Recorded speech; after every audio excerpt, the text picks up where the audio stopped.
Hola, ¿cómo estás? Bienvenido. Gracias por la invitación. Hola, Julián Josovich es periodista de Diario El Cronista. Gracias por venir a acompañarnos en nuestro programa. Bueno, a ver, desde el Diario El Cronista están, me imagino, con unas semanas más que movidas a la hora de la información. ¿Se cambia mucho la tapa del diario a propósito de las cosas que fueron pasando en los últimos días o tiempos? Sí, bueno, obviamente hay volatilidad en el mercado y obviamente genera que las noticias más relevantes estén ahí, digamos, como ir al pie del cañón, ¿no? Han sido jornadas realmente muy interesantes. Quizás en lo que es materia cambiaria no necesitas a que cierre digamos, la tapa porque bueno, el mercado cierra aproximadamente a las 3 de la tarde, con lo cual a ese horario ya más o menos sabes qué es lo que estuvo pasando en materia financiera y el mercado bursátil cierra a las 5, con lo cual ya a las 5 de la tarde tenés un panorama general de todo lo que pasó. 25,03 hoy, ¿no? El cierre del dólar, un poquitito más arriba del último cierre. ¿Es la brecha esta que el gobierno está intentando mantener? ¿Está dentro del valor?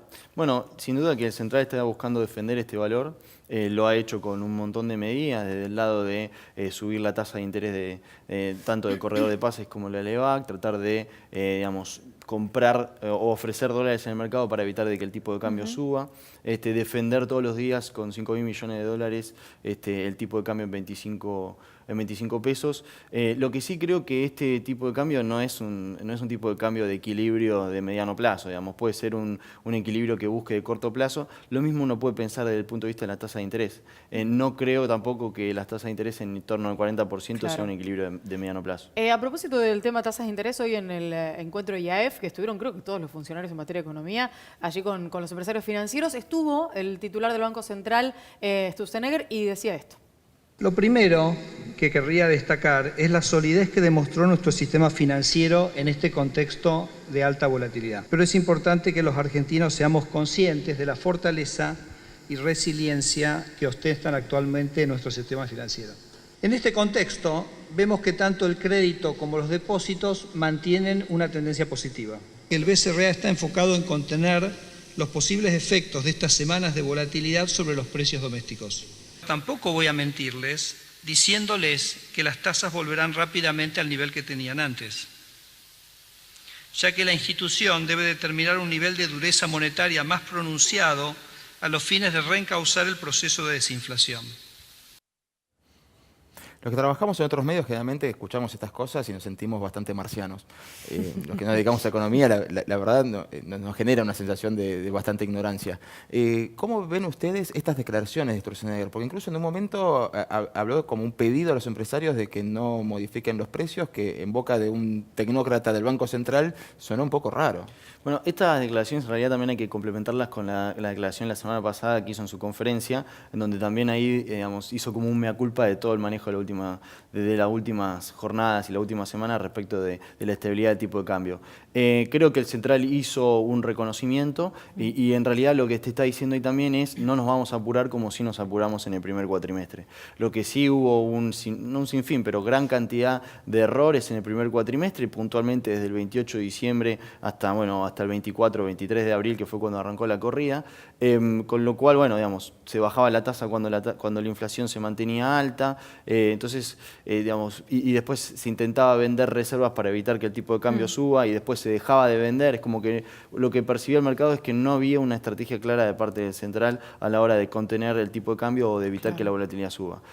Por otro lado, lo que sí coincido es que, digamos, sí mostró solidez el sistema financiero y hubo un poco de desinformación a la hora de decir de que no se entregaban los dólares o que mucha gente quería sacar depósitos. Los depósitos en dólares se mantuvieron, incluso crecieron, es cierto, y es mentira que no es que se entregaban los dólares, quizás no había el físico en una sucursal para generar el retiro que quizás los inversores minoristas tenían el temor de un nuevo corralito y demás. Entonces, este tipo de circunstancias genera una cierta desinformación, pero bueno, sí el sistema es cierto que estuvo bastante sólido en materia de depósitos y de devolverle el dinero que efectivamente le corresponde a los depositantes. Hablabas de desinformación y me pregunto, como una curiosidad para el trabajo de ustedes que trabajan con información relacionada con la economía, si este escenario en el que hay un ministro coordinador como es Duhovne, nuevamente un presidente de Banco Central fuerte o fortalecido, es más sencillo a la hora de saber qué es lo que hay para comunicar desde lo que el gobierno está intentando hacerle llegar a la sociedad?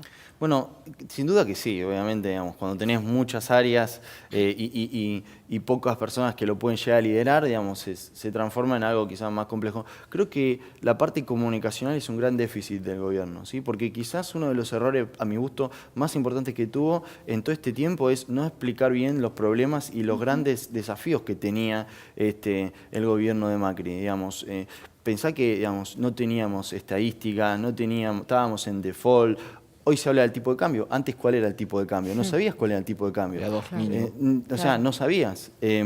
Bueno, sin estadística es como estar enfermo y no tener un termómetro para saber si tenés fiebre o no. Digamos, había un montón de cosas que no se planteó bien los desafíos. Creo que en materia comunicacional el gobierno tiene que trabajar en eso y explicar cuáles son los desafíos que estamos teniendo y qué es lo que se está trabajando para resolverlo. Y creo que eso, digamos, por lo menos no está. Lo que sí se notó en este último periodo es una mala coordinación desde la parte monetaria con la parte fiscal. Claro. Digamos, en algunos aspectos se fue muy agresivo y en otros pocos agresivo en materia fiscal, mientras que en la parte monetaria quizás se percibió como que el central hizo una muy buena tarea quizás hasta el último cuatrimestre de 2017 y a partir del primer cuatrimestre de 2018 ahí empezó a cometer serios errores. Siempre se habla que los economistas no son muy duchos en materia de relaciones públicas o de política, y eso a veces puede trasladarse al análisis que hacemos de los medios. Después de esta corrida, ¿no crees que el resto de los periodistas especializados en política tendríamos que hacer algún cursito de economía como para informar mejor? Sí, no sé si tanto economía, creo que, digamos, tendría que haber algo más bien, una cultura, o mejorar la parte cultural desde el punto de vista bursátil o financiero, ¿no? O sea, en Argentina hay mucha cultura financiera, pero hay poca cultura bursátil. Hagamos la diferenciación para que quien nos está viendo bueno, entienda la de qué financiera hablamos. es cómo manejar tus ingresos y tus egresos, y quizá la parte bursátil es qué pasa en los mercados, un poco en el tipo de cambio. Claro. Esto de las LEVAX es un instrumento dentro del mercado financiero, con lo cual, digamos, se notó quizás en esta parte que muchos comunicadores quizás no estaban del todo enterados de cómo estaba la actualidad. Por ejemplo, hubo un caso muy similar, muy notorio, se hablaba de los botes, como si los botes fueran nuevos bonos. En realidad no, habían sido emitidos en 2016, ya eran bonos que cotizaban en el mercado, pero se hablaba como que eran nuevos y que en realidad no eran nuevos. Pero creo que está buena tu pregunta y creo que, digamos, el punto hacia adelante de mejorar es la parte educativa desde el lado financiero y desde el lado bursátil, tanto del lado del gobierno. Y me parece que el gobierno tiene que trabajar mucho en esto, porque si el gobierno busca dejar de emitir en el mercado internacional y pasar a emitir en el mercado local, sin duda que necesita generar mayor cultura bursátil para hacer crecer el mercado. Exacto. Naturalmente, porque no le puedes pedir siempre la plata a la misma persona. Entonces tenés que ampliar esa cantidad de personas a las cuales eventualmente le estás pidiendo dinero. Y para poder hacer eso, el minorista, el retail, tiene que acceder al mercado de capitales. Si no accede, bueno, el mercado siempre se va a mantener pequeño. Falta todavía un tiempo para que podamos saber exactamente cómo va a ser el acuerdo con el Fondo Monetario Internacional, cuál va a ser el monto del crédito, cuáles serán las condiciones. ¿Qué es lo que vos observás desde estas últimas jornadas en las que ya empezamos a conocer un poco el movimiento y el ida y vuelta entre la titular, por lo menos, del Fondo Monetario y el ministro de Hacienda? Yo creo que es una muy buena medida el Fondo Monetario Internacional. Quizás tiene una connotación negativa en Argentina, pero, digamos, desde el lado táctico es muy bueno para el gobierno. ¿Por qué?